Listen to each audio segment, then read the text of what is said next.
नवनियुक्त प्रधानाध्यापकों, जिला शिक्षा एवं प्रशिक्षण संस्थान के व्याख्यातों एवं विभिन्न विश्वविद्यालयों अभियंत्रण महाविद्यालयों के सहायक प्राध्यापक के पद पर नियुक्ति हेतु नियुक्ति पत्र वितरण कार्यक्रम के इस आयोजन में उपस्थित बिहार सरकार के माननीय उप मुख्यमंत्री श्री तेजस्वी प्रसाद यादव जी, माननीय मंत्री वित्त वाणिज्य कर एवं संसदीय कार्य विभाग श्री विजय कुमार चौधरी जी, माननीय मंत्री शिक्षा विभाग डॉक्टर चंद्रशेखर जी, माननीय मंत्री विज्ञान एवं प्रावैधिकी विभाग श्री सुमित कुमार सिंह जी, यहां इस कार्यक्रम में उपस्थित मुख्यमंत्री के प्रधान सचिव श्री दीपक कुमार जी, बिहार सरकार के मुख्य सचिव जनाब आमिर सुबहानी साहब, अपर मुख्य सचिव शिक्षा विभाग श्री दीपक कुमार सिंह जी, अपर मुख्य सचिव वित्त विभाग डॉक्टर एस सिद्धार्थ जी, पटना विश्वविद्यालय के माननीय कुलपति गिरीश कुमार चौधरी जी, विज्ञान एवं प्रावैधिकी विभाग के सचिव श्री लोकेश कुमार सिंह जी, शिक्षा विभाग के सचिव श्री असंगवा चुबा आवो जी, सूचना जनसंपर्क विभाग के सचिव श्री अनुपम कुमार जी, माध्यमिक शिक्षा के निदेशक श्री मनोज कुमार जी, राष्ट्रीय शिक्षक पुरस्कार प्राप्त करने वाले शिक्षक श्रीमती निशी कुमारी जी, श्री सौरभ सुमन जी और इस कार्यक्रम में उपस्थित सभी नवनियुक्त प्राध्यापकगण, व्याख्यातागण, सहायक प्राध्यापकगण, शिक्षा विभाग एवं विज्ञान एवं प्राविधिक विभाग के सभी पदाधिकारी एवं कर्मीगण, विशिष्ट अतिथिगण, प्रिंट एवं इलेक्ट्रॉनिक मीडिया के पत्रकार मित्रों, छायाकार बंधुओं और इस कार्यक्रम में उपस्थित बहनों एवं भाइयों, मैं सबसे पहले आप सब लोगों को जिनको आज नियुक्ति पत्र वितरण हो रहा है, मैं उनको बधाई देता हूं और मुझे पूरी खुशी है कि वे अपने अपने काम को बहुत अच्छे ढंग से करेंगे। ये मेरा पूरा भरोसा है आप सब लोगों पर। और आपको अभी तो बता दिया गया कि एक एक क्षेत्र के लिए कितने पदों का सृजन किया जा रहा है और यहां पर आज जो शिक्षा विभाग में जो कुछ भी किया गया है, अब ये सब तो खुशी की बात है, लेकिन अभी शिक्षा विभाग में जितना किया गया है आज तो आपको उसके लिए आपको दे दिया गया, आपको आज तो उसको नियुक्ति पत्र, लेकिन इसके अलावे बड़े पैमाने पर और भी शिक्षकों की और अन्य पदों की बहाली होने वाली है। लेकिन आज माध्यमिक विद्यालय विभिन्न पंचायतों में नव स्थापित उच्च माध्यमिक विद्यालयों के प्रधानाध्यापक 369 और जिला शिक्षा प्रशिक्षण संस्थान एवं प्राथमिक शिक्षक शिक्षा महाविद्यालयों के लिए व्याख्याता लेक्चरर 37 और पटना विश्वविद्यालय एवं मौलाना मदरुल हक अरबी फारसी विश्वविद्यालय के लिए सहायक प्राध्यापक 17, विज्ञान एवं प्रावैधिकी विभाग से जुड़े हुए अभियंत्रण महाविद्यालयों के लिए सहायक प्राध्यापक असिस्टेंट प्रोफेसर 139, अब इनकी आज बहाली हो रही है। तो सबको तकनीकी कर्मियों के चयन के लिए बिहार तकनीकी सेवा आयोग, फिर आपको पुलिस के सब इंस्पेक्टर के लिए बिहार पुलिस अवर सेवा आयोग, सिपाही के लिए केंद्रीय चयन परिषद सिपाही भर्ती, कॉलेज विश्वविद्यालय में शिक्षक नियुक्ति पत्र के लिए बिहार राज्य विश्वविद्यालय सेवा आयोग गठित किया गया है। यानी सभी जगह पर लोगों की नियुक्ति के लिए तो एक तो ये सब तो किया ही जा रहा आयोग का गठन और पद का भी सृजन बहुत बड़े पैमाने पर किया जा रहा है।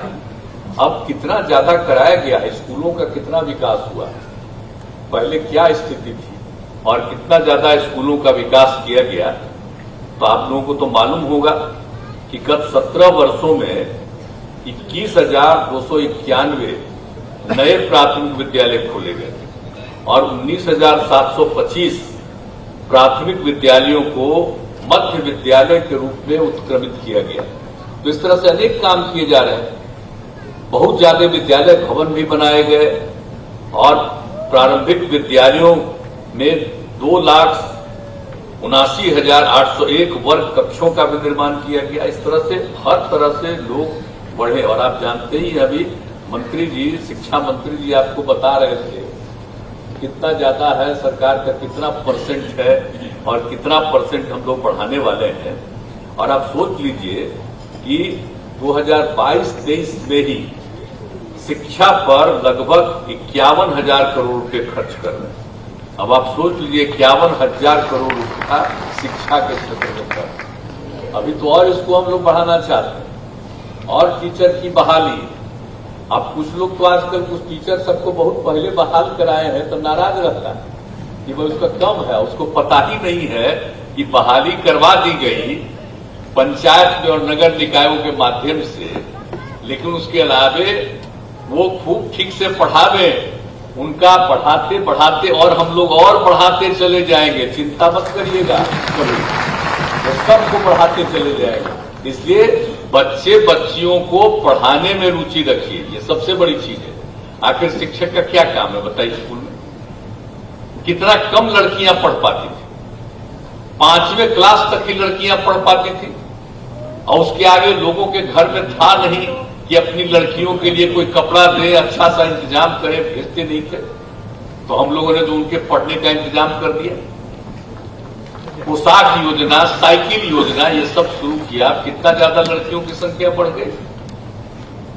तो अब जो लड़कियां अगर पढ़ेगी और बढ़ेगी लड़कियों की संख्या, तभी तो ये जो हम लोगों का प्रजनन दर है वो घटना शुरू हुआ। ये बिहार का तो जानते ही ना है भाई, ये जो बिहार का जो क्षेत्रफल है वो देश में 12वें नंबर पर है, लेकिन आबादी के हिसाब से 3रे नंबर पर है। अब जरा सोच लीजिए, और उसका कारण क्या था?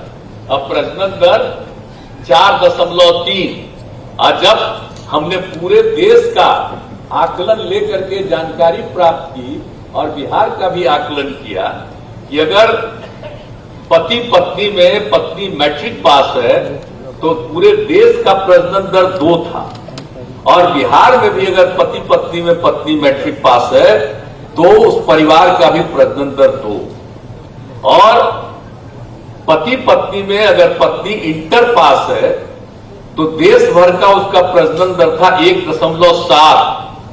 लेकिन बिहार में जो हम लोगों ने सर्वे कराया, अगर पति पत्नी में पत्नी इंटर पास है तो उसका प्रजनन दर मिला 1.6। तो मुझमें तो यूरेका की भावना है, कितनी बड़ी खुशी हुई हमको।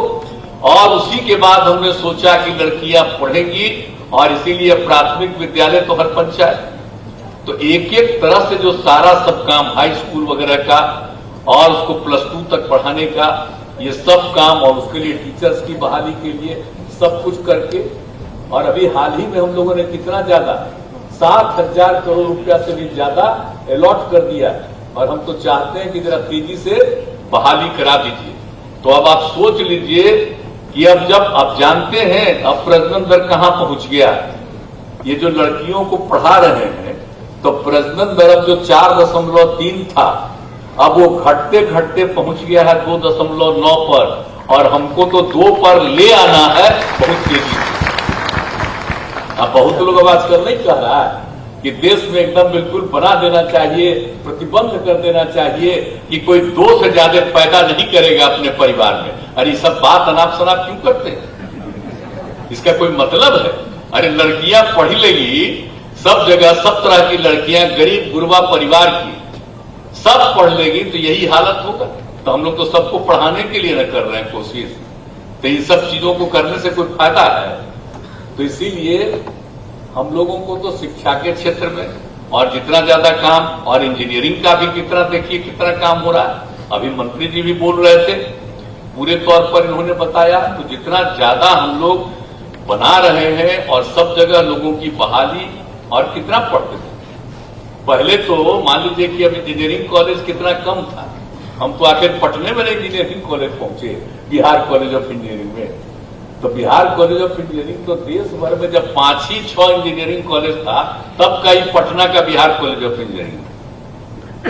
लेकिन बिहार में इंजीनियरिंग कॉलेज कम, तो हम लोगों ने तो यही सोचा ना। और आप जानते ही हैं कि हम बिहार कॉलेज ऑफ इंजीनियरिंग को जब केंद्र में अटल जी की सरकार में हमको काम करने का मौका मिला तो हमने कहा कि भाई इसको भी हम इसमें पढ़े हैं, ये बहुत पुराना है, इसको भी आप एनआईटी बनाइए। तैयार हो गया, अब बन गया। आप सोच लीजिए एक एक तरह से चीज। और फिर आईआईटी भी बनवाने के लिए जब उसमें कांग्रेस की सरकार आई, बाद में जब हम लोग यहां पर थे, हमने जो अनुरोध किया तो उसके बाद यह भी बन गया। तो आप समझ लीजिए कि एक एक काम करवा रहे हैं, हर तरह से एक एक चीज। और उसी तरह से हेल्थ के सेक्टर में भी सब तरह, तो हर तरह से हम लोग कोशिश कर ही रहे हैं कि लोग खूब पढ़े, खूब आगे बढ़े, तो ये बहुत अच्छा होगा। और समाज को तो मतलब बिल्कुल समझ लीजिए आपस में प्रेम और भाईचारे का भाव होना चाहिए। हम लोग तो सबको चाहते हैं कि लोग मिलकर चले। और आप जानते हैं ना कि लड़की सब कितना कम पढ़ती थी। हम इंजीनियरिंग कॉलेज में थे, एक लड़की नहीं पढ़ती। कितना खराब लगता था कि एक लड़की भी नहीं पढ़ती।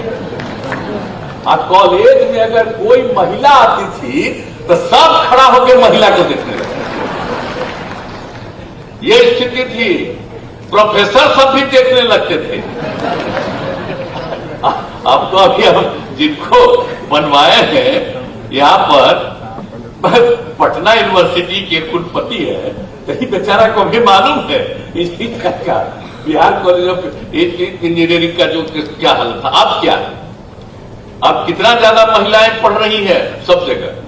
और उस समय जानते हैं इंजीनियरिंग कॉलेज कम था, तो जब हम एमपी थे और बाहर, और जब मंत्री भी रहे और बाहर जब हम घूमते रहते थे तो देखते थे कि हमारे यहाँ के लड़के लोगों को इंजीनियरिंग पढ़ने के लिए बाहर जाना पड़ता था। जब बाहर हम जाते थे, जब हम हेल्थ का ये इसका एक काम हम देख रहे थे, तो उसके बाद हम कई तरह से हम सब जगह देखे हैं। रेलवे का हम तो मंत्री थे, तो हम देखते थे तो सब जगह जाते थे तो लोग आकर के हमसे मिलने लगता था, कहता था कि हम बिहार से आए हैं यहाँ पढ़ने के लिए, जरा रेलवे का यहाँ पर स्टेशन में कुछ करवा दीजिए कि हमको आने जाने में सुविधा हो। तो बताइए कहाँ कहाँ जिस भी राज्य में जाते थे वहां देखते थे। तभी तो हम लोगों के मन में आया कि भाई हम लोगों को इतना ज्यादा इंजीनियरिंग कॉलेज भी बनाना चाहिए ताकि किसी को बाहर जाने की जरूरत न पड़े। कोई जाना चाहे जाए, जो इच्छा हो कहीं जाए, लेकिन किसी को मजबूरी में नहीं जाना पड़े। इसलिए इतना सब हम लोग कर रहे हैं। तो हर एक क्षेत्र के विकास का भी काम किया जा रहा है हर तरह से। और हम तो भाई अब अगले महीने से भी, आज तो अंतिम दिन है 2022 का, और 10 से 2000 आप सब लोगों को बधाई। मुख्यमंत्री जी ने भी बधाई दी, हम भी बधाई दे रहे हैं। लेकिन हम तो 5 तारीख से चलेंगे, एक आध महीना तो हम घूमेंगे, चक्कर लगाएंगे पूरा तौर पर, सब जगह जाकर के देखेंगे कि कहाँ कितना काम हुआ, कहाँ पर कोई कमी है, लोगों की शिकायत क्या है, समस्या क्या है, और कहाँ कहाँ पर क्या स्थिति है, सब कुछ जानने, सुनने, समझने और देखने के लिए जाएंगे। ये नहीं है कि हम कैसे ही जाकर के कहीं चले जाएंगे अब भाषण दे दे करके कि हमने ये कर दिया, हमने वो कर दिया। ये करने हम नहीं जा रहे, ये सब बहुत हो चुका। अब हम इस बार एक बार फिर देखेंगे कि भाई जितना काम हुआ है इफेक्टिव है कि नहीं। और हम सबसे ज्यादा, मेरी इच्छा है कि हर चीज को मेंटेन करेंगे, हर चीज को। कोई भी बिल्डिंग बन रहा है, स्कूल बन रहा है, कहीं भी कुछ बन रहा है, कॉलेज में, हर चीज को मेंटेन करना है। सड़क को मेंटेन करना है, पुल को मेंटेन करना है, एक एक चीज को मेंटेन करना है। और सब जगह जो बिजली का काम दे दिया, हर घर हम लोगों ने जल उपलब्ध करा दिया, नल का जल दे दिया, सब कुछ किया। तो एक एक चीज से जो काम किया है सबको देखें, कहीं कोई दिक्कत तो नहीं है। सबकी कहानी जानेंगे भी, हम इन सब एक एक चीज को देखना चाहते हैं। और गरीब गुरबा तबके के लिए तो हम लोगों ने इतना काम किया है, तो ये भी जरा देखेंगे भाई कि जो सबसे गरीब तबके के लोग हैं उनके लिए कहीं और क्या कमी है। तो ये सब चीज भी देख करके और जो करना होगा उसको हम लोग करेंगे। तो भाई हम तो लोगों के बीच में जाते हैं, कोई काम करते हैं। अब आजकल जो केंद्र में सरकार है वो तो खाली प्रचारे करती है ना, हर बार तो बता ही देते हैं। बेचारे मीडिया वाले भी लोग हम लोगों के मीटिंग में आते हैं, इतना जाते, हम लोगों के साथ बतियाते हैं तो खुश रहते हैं। लेकिन इनका तो जरा सा छप जाता है और उसके बाद कोई छाप सकता है जी, एक तरफा दिल्ली का बिना मतलब का चीज छपते रहता है, कोई काम नहीं। अभी तो मुख्यमंत्री ने बता दिया कि क्या इनका वादा था, अब हुआ क्या? कहीं तो कुछ हुआ नहीं है, खाली प्रचार प्रसार। और आप सोच लीजिए, जो आजादी की लड़ाई हुई, और क्या मतलब है जिनको आजादी की लड़ाई से लेना देना नहीं था, जिनके संगठन का आरएसएस का कोई योगदान रहा उसको, और उससे रिलेटेड लोग ये सब काम करें, कोई मतलब है क्या? आज जिन लोगों ने आजादी की लड़ाई लड़ी, तो हम लोग तो सब भाई इसी सब से बचपन से, हमारे पिता आजादी की लड़ाई में थे, और उसी समय बचपन में जो जन्म तो हम लोगों का हुआ आजादी के बाद, लेकिन एक एक बात बताए थे, एक एक चीज को जाने, बाद में एक एक चीज को देख लिया, हर तरह से जाना। तो कभी जो बापू का योगदान है उसको हम लोग कभी भूल सकते हैं? आप जान लीजिए, कुछ लोगों के तो देख रहे थे ना मीटिंग में, राष्ट्रपिता, तो ये वो कौन बोली? सुने ना थे अखबार में जो छपा कि अब राष्ट्रपिता छोड़ दीजिए, नए पिता कोई राष्ट्र के हो जाए। आप जरा सोच लीजिए, नए भारत के नए पिता क्या किए हैं भारत के लिए? कुछ काम किए हैं? कहां भारत आगे बढ़ा है? कौन सा काम हुआ है सिवाय इसके कि नई टेक्नोलॉजी आ गई, और उस नई टेक्नोलॉजी का पूरा जबरदस्ती रूप से उपयोग कर जो रहे हैं। और पहले तो मीडिया का व्यवहार दूसरा था, पक्ष विपक्ष जो भी हो अपना राय बहुत अच्छे ढंग से मीडिया के सारे लोग लिखते थे। आज को तो उनको वही लिखना पड़ता है जो कहा जाता है, वही लिखना पड़ता है, मजबूर है। तो हम क्या करें? कुछ दिन के लिए ऐसी बात है, बाद में जब सभी कुछ सही दिशा में चलेगा तो फिर कोई दिक्कत नहीं। और मीडिया का योगदान कितना बड़ा होता है जी, हम लोग तो बचपन से देखे जी। हम आप लोगों को क्या बताएं, जब 8वां क्लास में हम पढ़ने लगे थे तब से हम अखबार पढ़ते थे, समझे ना, पढ़ना शुरू किए। और उसके बाद दिल्ली वाला आता था शाम में, हम पटना से घर जाते थे अपना, तो रोज रात में हम वही ट्रेन में जाते थे, बख्तियारपुर जाने में 2 घंटा लगता था, 1.5-2 घंटा। अब वही हम अंग्रेजी वाला अखबार स्टेशन पर लेकर के और रास्ता भर पढ़ते जाते थे। कितना एक एक चीज का ज्ञान, सब कुछ का, और हम लोग सबका। आज क्या हो गया है भाई? आज तो चीजें विचित्र हो गया। आज तो कुछ ही चीजों का अनाप शनाप चलते रहता है। तो इसीलिए अब तो बात दूसरी है, लेकिन हम लोगों को उससे मतलब नहीं। इसलिए लोगों के बीच में ज्यादा करके एक एक चीज को देख करके भाई हम लोग तो काम करते रहेंगे। हम सबसे आग्रह करेंगे, निजी तौर पर भी सारे पत्रकार मित्रों से भी आग्रह करेंगे, सब लोगों से, कि भाई सब जगह देखते रहिएगा, जो मन करे उसको छापते रहिए, उसमें हमको कोई एतराज नहीं, लेकिन हमको जरा बता दिया करिएगा कि यहां पर कुछ जरूरत है और यहां पर हो गया। अब बहुत लोग कितना प्रशंसा में भी बहुत बात कह देते हैं, लेकिन आजकल जो हालत है जान लीजिए।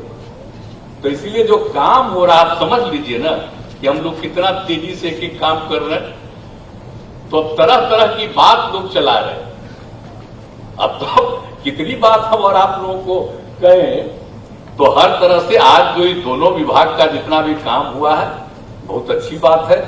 और सब लोग, हम लोग इसी चीज का और जितना विस्तार करना होगा और करेंगे, और सब लोग पढ़े। और जितना ज्यादा यहां पर जो काम शुरू किया गया था, साइकिल योजना जो शुरू कराए थे यहां, आप सोच लीजिए। तो आपको पता है, अब आजकल तो सब भुला न गए जी, जब साइकिल योजना शुरू कराए बिहार में कहीं नहीं था, और लड़कियों के लिए हमने शुरू किया, और इसको देखने के लिए विदेश से लोग आए। तो जरा सा हम तो पत्रकार मित्रों से आग्रह करेंगे कि भाई 10-11 वाला बतवा भी कम से कम अपना मीडिया पर तो डलवा न दीजिए, ताकि नई पीढ़ी के लोगों को एक एक चीज का मालूम होता रहेगा। कितनी खुशी हुई थी, नहीं तब तो भुलाइए न जाएगा, सब भुला जाएगा। तो जितना काम किया गया और उसको और आगे बढ़ाया, लड़के लोगों की मांग हुई तो हमने उनके लिए भी कर दिया। और इस तरह से एक एक काम करके, और कैसा हुआ, शाम के बाद कोई टहलता था जी। आजकल आप देख न रहे हैं कि रात में भी कितना आदमी घूमता है, कहीं किसी को दिक्कत है। लॉ एंड ऑर्डर का भी पूरा का पूरा ख्याल हम लोग रखते हैं और समाज में सबको अनुरोध करते थे आपस में झगड़ा मत करो। तो अब कितना कम झगड़ा हुआ। अब तो कुछ ही चीजों को लेकर के कुछ आदमी तो गड़बड़ होता ही है, वो तो एक अलग बात है। तो सब तरह से हम लोग काम कर रहे हैं और जो भी जरूरत है उसको हम सब लोग उस काम को करेंगे और बिहार का विकास होगा।